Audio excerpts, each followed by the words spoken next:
If you have any coin from the year 2006, definitely watch this whole video. We're going to be looking at rare nickels, pennies, quarters, dimes, and even dollar coins from 2006 that are worth money. So starting off first here is a 2006 Jefferson nickel. Now these are very common coins to find from the bank or in a coin jar in your pocket change, but this one in particular sold for $152 at auction. You can see that thickness around the rim of the coin. That is a mint error known as a broad strike. So the nickel has been broad struck over $150 there. Now this next coin, now I'm finding in a coin roll, but I threw it in this video since it is a 2006 state quarter design that was struck 30% off onto a end of the strip clip. All right, so pretty obvious there. This coin sold for $1,200 at auction. Here's another different type of clip. So it's a double clip. So we got that large clip there, and then we have that smaller one there above it. Now this state quarter from 2006 sold for around $150. Here's the different type of clip. We got a straight clip on a 2006 Jefferson nickel. This coin sold for $432 at auction. Free silver coin giveaways every Tuesday and Friday night at 7 p.m. Eastern time only on the Whatnot app. No catch, guys. Free silver giveaways. Plus, you get the $15 credit to spend on the Whatnot app.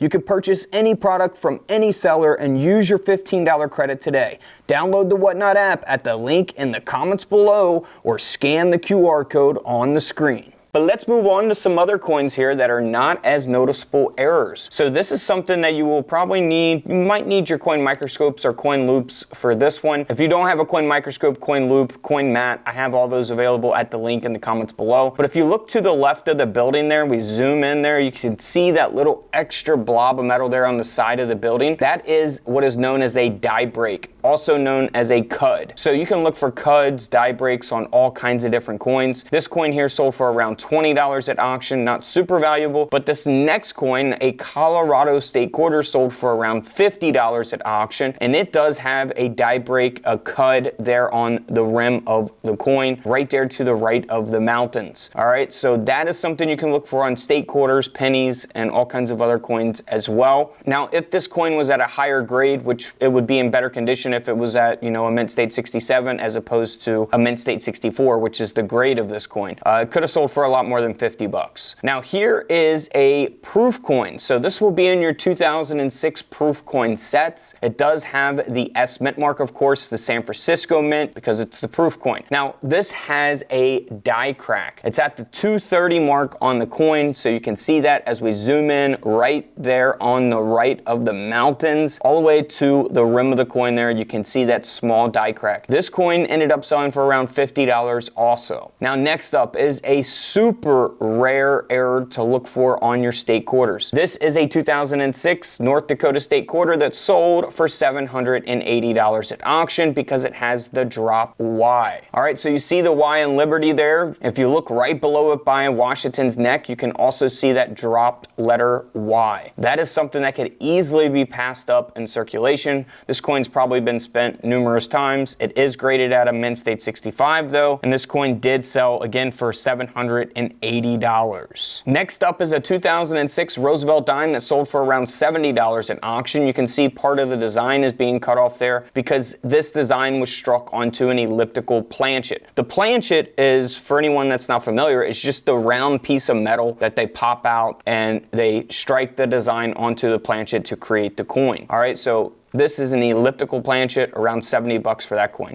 Here's another elliptical planchet, but on a South Dakota state quarter from 2006. This coin sold for $123 at auction. Those are very obvious errors. If you find one, definitely hold on to it. Maybe consider having it graded. Now, next up is a 2006 silver dime. Now, a lot of people think 1964 was the last year that they made silver coins. Well, technically it was for circulation. So if you go to the bank right now, you get a roll of dimes, roll of quarters. They're not typically going to be silver. You might get lucky and find one silver coin in there. But after that, you know, they did make proof coins still in silver. Now, proof coins are in like proof sets sold to coin collectors. They were not sent to banks for people to spend out in circulation. So there are silver proof dimes out there for many different years, including this coin here that has been horizontally misaligned.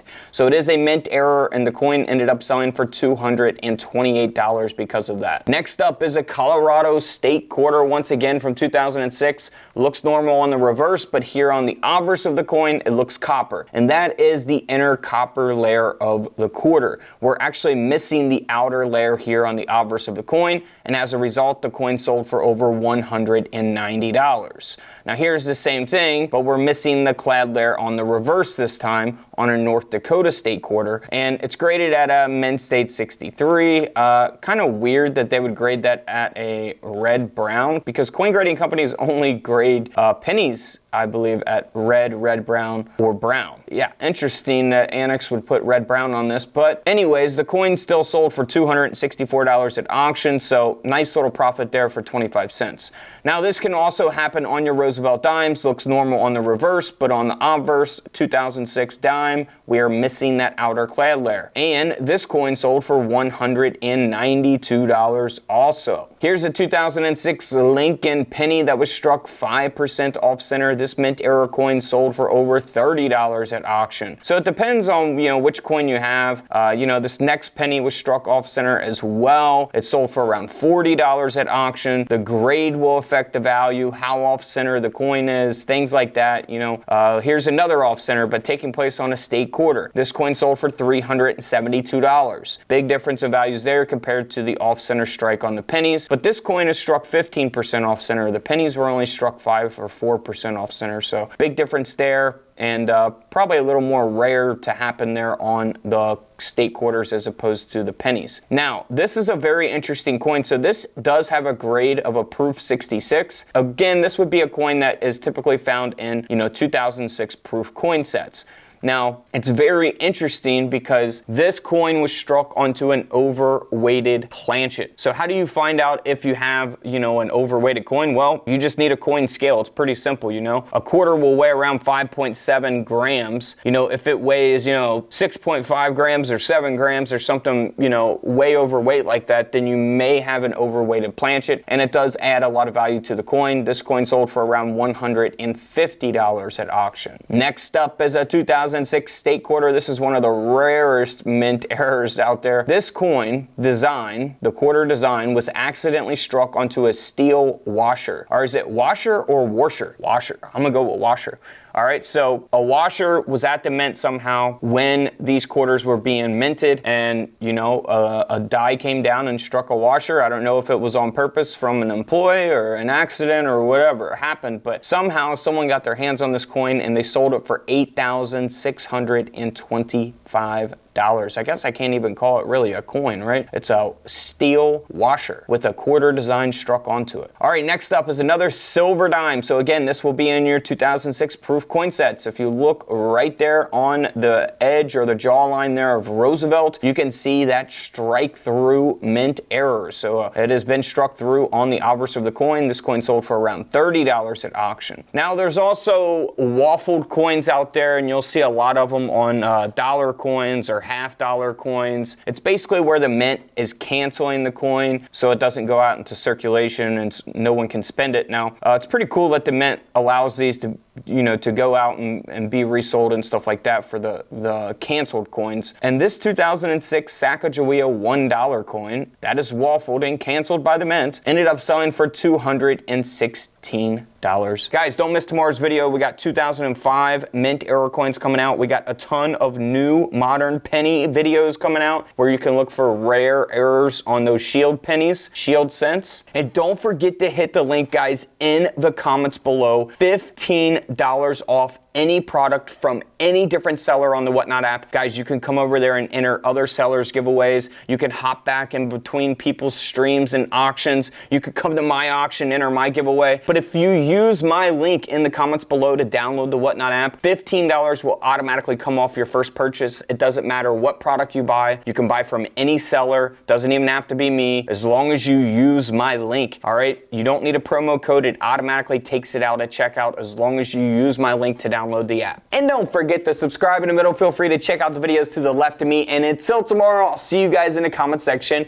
below. This is Couch Collectibles, and this is where I disappear.